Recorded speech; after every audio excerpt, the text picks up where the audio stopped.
Allora, io inizierei proprio da una testimonianza che riguarda le case di riposo. Bruno Pigozzo lo inviterei al tavolo dei relatori per introdurre la testimonianza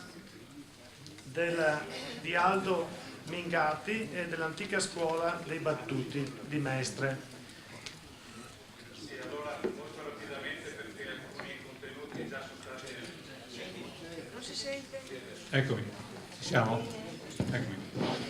Dicevo che molti contenuti sono stati anticipati dalle interviste. Viviamo in un momento in cui la speranza di vita è aumentata, i bambini e le bambine soprattutto che nascono oggi possono sperare di vivere e di superare i 100 anni.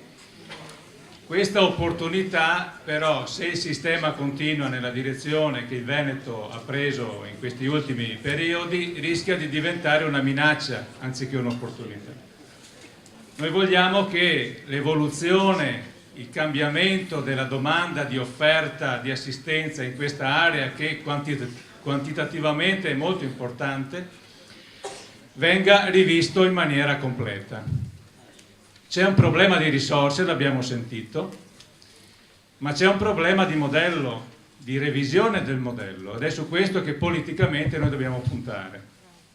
Lo smantellamento della riflessione e dei soggetti che a livello regionale, anche a livello della direzione del sociale, fino a pochi anni fa contribuivano ad adeguare e a sviluppare il modello dei servizi, è stato smantellato. Questa è la verità. Quindi dobbiamo reinvestire su questo lavoro, fare in modo che la non autosufficienza diventi una situazione che viene ritardata il più possibile, l'entrata della persona nell'ambito della non autosufficienza venga ritardata, e quindi un lavoro di prevenzione, di formazione e informazione sugli stili di vita, un problema di aggregazione sociale, di invecchiamento attivo, di adeguamento dei moduli abitativi a quest'area che diventa sempre più importante.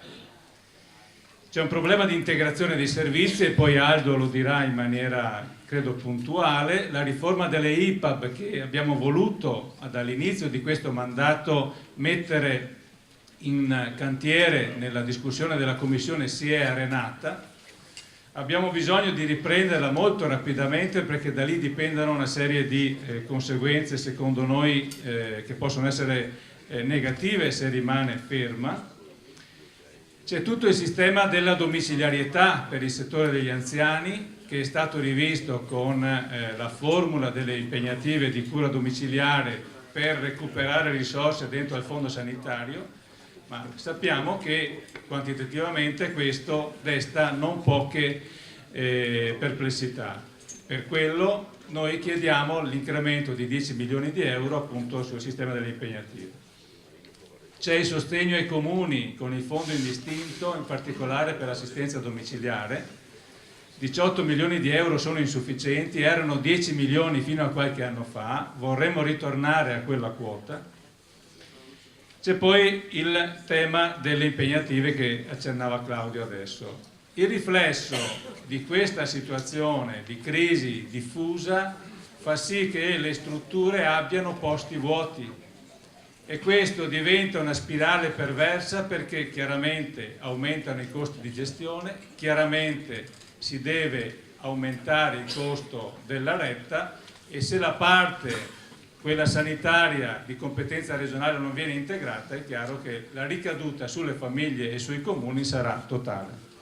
Quindi questi gli elementi in sintesi. Io credo che Aldo possa adesso venire qui al microfono e portare l'esperienza diretta di chi quotidianamente gestisce questo centro servizio per anziani Santa Maria dei Battuti di Mestre, e potrà essere forse più efficace nella sua testimonianza. Grazie.